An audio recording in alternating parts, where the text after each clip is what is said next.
Assalamualaikum warahmatullahi wabarakatuh. Perkenalkan, nama saya Agnindia Amalia Munisa dengan NIM 221221076 dari Prodi Bimbingan Konseling Islam kelas 2B. Di sini saya akan menyampaikan materi ulumul hadis. Yang pertama ada kedudukan hadis sebagai sumber ajaran Islam. Yang kedua ada hadis pada masa prakodifikasi. Yang ketiga ada kodifikasi atau pembukuan hadis. Yang pertama, saya akan menjelaskan mengenai kedudukan hadis sebagai sumber ajaran Islam. Untuk mengetahui sejauh mana kedudukan hadis sebagai sumber ajaran Islam dapat dilihat dari beberapa rincian berikut. Dalil Al-Quran. Salah satu dalil Al-Quran yang menerangkan tentang kewajiban seorang muslim untuk menerima hadis sebagai sumber ajaran Islam yaitu pada Quran Surat An-Nisa ayat 136 yang artinya, wahai orang-orang yang beriman, tetaplah beriman kepada Allah dan Rasul-Nya Muhammad, dan kepada kitab atau Al-Quran yang diturunkan kepada Rasul-Nya, serta kitab yang diturunkan sebelumnya. Barang siapa ingkar kepada Allah, malaikat-malaikatnya, kitab-kitabnya, Rasul-Rasulnya, dan dari kemudian, maka sungguh orang itu telah tersesat sangat jauh. Pada surat An-Nisa ayat 136, Allah menyeru kaum muslimin agar beriman kepada Allah, Rasul-Nya, Al-Quran, dan kitab yang diturunkan sebelumnya. Kemudian pada akhir ayat, Allah Subhanahu wa Ta'ala mengancam orang-orang yang mengingkari seruannya. Kemudian dalil al-hadis. Dalam salah satu sabda Rasulullah berkenaan dengan kewajiban menjadikan hadis sebagai sumber ajaran dan pedoman hidup di samping Al-Quran, sebagai utamanya adalah dalam sabda beliau yang artinya, aku tinggalkan dua pusaka untukmu sekalian, dan kalian tidak akan tersesat selama-lamanya, selama kalian selalu berpegang teguh terhadap keduanya, yaitu kitab Allah dan sunnah Rasulnya. Hadis riwayat Hakim. Kemudian ada kesepakatan ulama atau ijma. Para ulama telah sepakat untuk menjadikan hadis sebagai salah satu sumber hukum Islam karena sesuai dengan perintah Allah dan Rasul-Nya. Banyak peristiwa menunjukkan adanya kesepakatan menggunakan hadis sebagai sumber hukum Islam, antara lain dalam peristiwa berikut ini. Yang pertama, ketika Abu Bakar dibaiat menjadi khalifah, ia pernah berkata, saya tidak meninggalkan sedikit pun sesuatu yang diamalkan oleh Rasulullah. Sesungguhnya saya takut tersesat bila meninggalkan perintahnya. Yang kedua, saat Umar berada di depan Hajar Aswad, ia berkata, saya tahu engkau adalah batu. Seandainya saya tidak melihat Rasulullah menciummu, saya tidak akan menciummu. Dan masih banyak contoh yang tidak mungkin bisa dijabarkan satu persatu tentang bagaimana umat Rasulullah yang selalu menjalankan perintah, larangan yang diserukan oleh Rasulullah. Kemudian, sesuai petunjuk akal, kerasulan Nabi Muhammad telah diakui oleh umatnya. Dalam mengemban misinya, beliau kadang menyampaikan apa yang diterimanya dari Allah Subhanahu wa Ta'ala. Namun tidak jarang juga beliau menawarkan hasil ijtihad terhadap suatu masalah tanpa bimbingan wahyu dari Allah, dan hasil ijtihad beliau ini selalu berlaku sampai ada nas yang menaskan. Jadi Rasulullah sendiri adalah seorang mujtahid pertama dan hasil ijtihad sendiri dijadikan sebagai pedoman hidup. Selain itu, secara logika, kepercayaan terhadap Muhammad SAW sebagai Rasul itu mengharuskan umatnya untuk patuh terhadap segala ketentuan yang beliau sampaikan. Dari uraian di atas dapat diketahui hadis sebagai pedoman penting kedua setelah Al-Quran. Dari beberapa penjelasan di atas dapat diambil kesimpulan bahwa hadis merupakan segala yang disandarkan kepada Nabi Muhammad SAW, baik ucapan, perbuatan, maupun takrir, dan mempunyai kedudukan sebagai sumber ajaran kedua dalam Islam setelah Al-Quran, dan mempunyai kekuatan untuk ditaati serta mengikat untuk semua umat Islam. Kemudian yang kedua, saya akan menjelaskan materi mengenai hadis pada masa prakodifikasi. Pengertian dari prakodifikasi hadis berarti masa sebelum hadis dibukukan, dimulai sejak munculnya hadis pertama yang diriwayatkan dari Rasulullah SAW dengan rentan waktu yang dilalui pada masa prakodifikasi ini. Bagaimana sih sejarah hadis pada masa Rasulullah? Yang pertama, pengajaran bertahap atau berangsur-angsur. Yang kedua, Rasulullah SAW memberikan contoh pada kehidupan sehari-hari. Yang ketiga, disampaikan di tempat majlis al-ilm. Yang keempat, Rasulullah SAW menyampaikan sabdanya dengan melihat situasi dan kondisi. Yang kelima, menyampaikan hadis dengan menggunakan pendekatan dan pendidikan. Yang keenam, Rasulullah Shallallahu Alaihi Wasallam melalui ceramah atau pidato di tempat terbuka. Kemudian, larangan menulis hadis pada masa Rasulullah.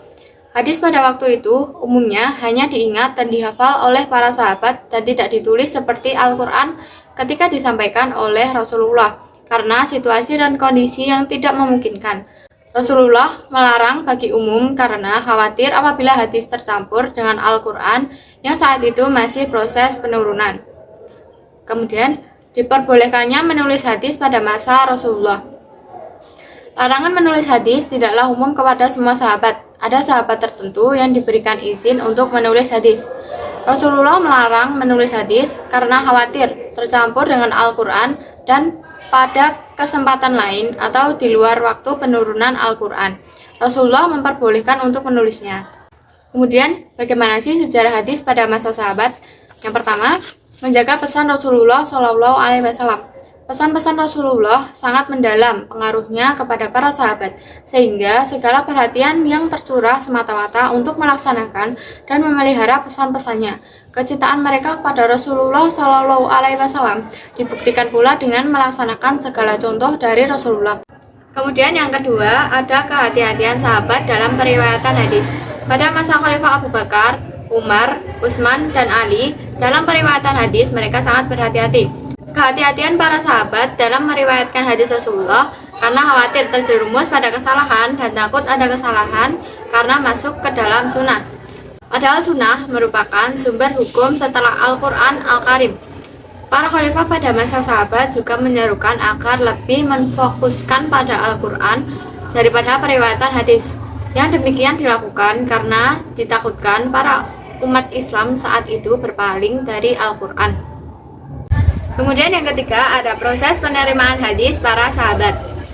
Para sahabat dapat menghafal dengan baik ajaran-ajaran Rasulullah karena di samping dorongan keagamaan, mereka juga mempunyai hafalan yang kuat, ingatan yang teguh, serta mempunyai kecerdasan dan kecepatan dalam memahami sesuatu. Hadis diterima para sahabat baik secara langsung maupun tidak langsung dari Rasulullah. Penerimaan hadis secara langsung, misalnya, sewaktu Rasulullah memberi ceramah, pengajian, khutbah, atau penjelasan terhadap pertanyaan para sahabat. Sedangkan yang tidak langsung, misalnya, mendengar dari sahabat lain atau dari utusan-utusan. Kemudian periwayatan sahabat dengan lafzi dan maknawi, ada dua jalan yang digunakan para sahabat dalam meriwayatkan. Dua jalan yang digunakan para sahabat dalam meriwayatkan hadis yang berasal dari Rasulullah pada masa itu. Yang pertama, al-riwayah bi al-lafzi, yaitu periwayatan dengan lafaz yang sama persis dengan apa yang mereka terima dari Rasulullah.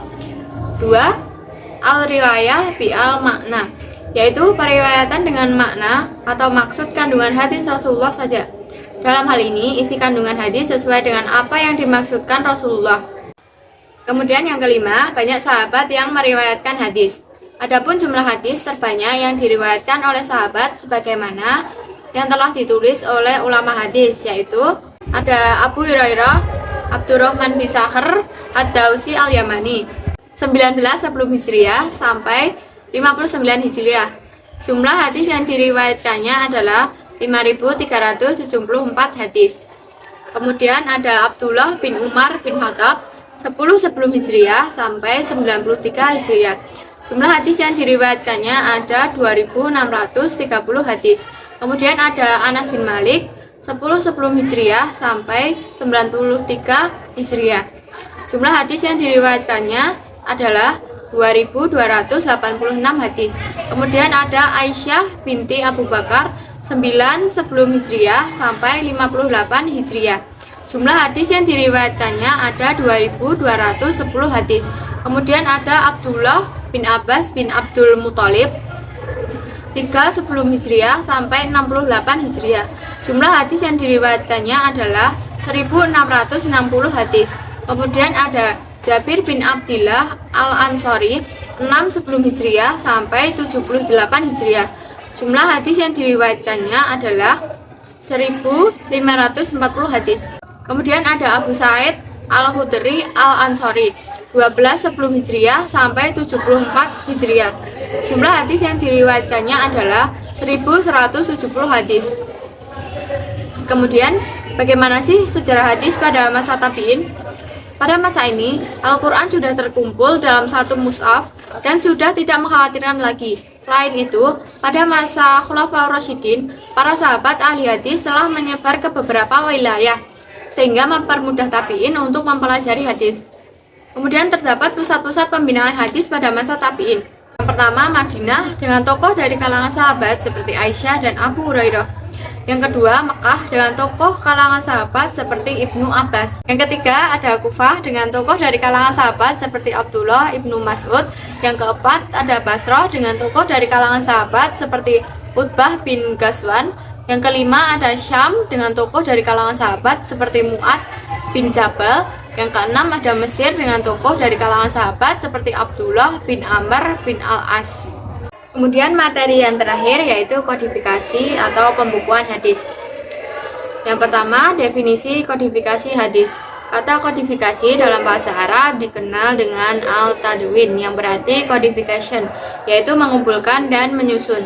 Secara istilah, kodifikasi adalah penulisan dan pembukuan hadis Nabi secara resmi berdasar perintah khalifah dengan melibatkan beberapa personel yang ahli dalam masalah ini, bukan yang dilakukan secara perseorangan atau untuk kepentingan pribadi.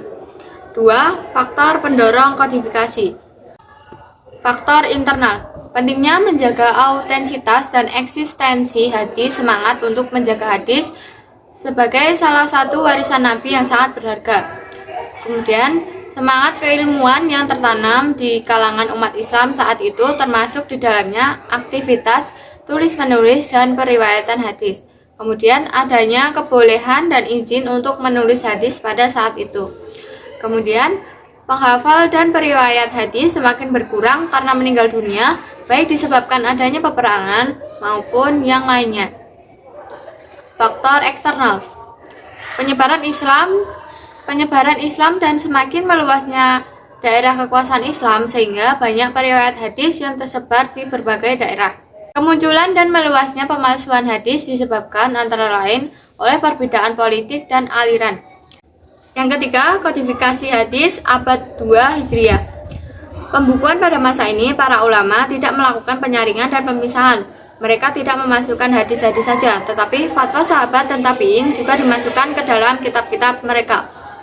Pada abad kedua ini, ulama berhasil menyusun kitab Tadwin dan sampai pada kita adalah Malik bin Anas 93 sampai 179 Hijriah yang menyusun kitab Al-Mutawatta.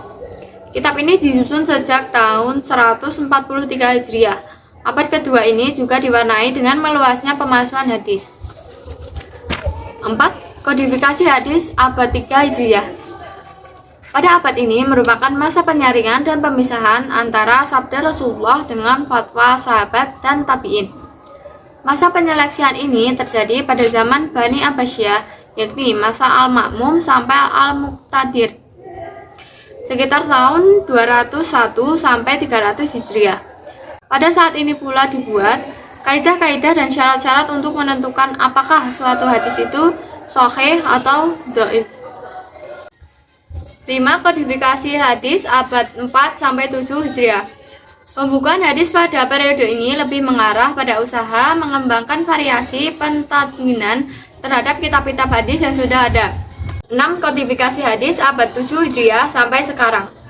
Kodifikasi hadis yang dilakukan pada abad ke-7 dilakukan dengan cara menertibkan isi kitab-kitab hadis, menyaringnya, dan menyusun kitab-kitab tahrij, membuat kitab-kitab jami' yang umum, kitab-kitab yang mengumpulkan hadis-hadis hukum, mentakhrij hadis-hadis yang terdapat dalam beberapa kitab, mentakhrij hadis-hadis yang terkenal di masyarakat, menyusun kitab atrof, mengumpulkan hadis-hadis disertai dengan menerangkan derajatnya, mengumpulkan hadis-hadis dalam Sahih Al-Bukhari dan Sahih Muslim, mentashih sejumlah hadis yang belum ditashih oleh ulama sebelumnya, mengumpulkan hadis-hadis tertentu sesuai topik dan mengumpulkan hadis dalam jumlah tertentu. Mungkin sekian materi yang dapat saya sampaikan, kurang lebihnya mohon maaf. Billahi taufiq wal hidayah. Wassalamualaikum warahmatullahi wabarakatuh.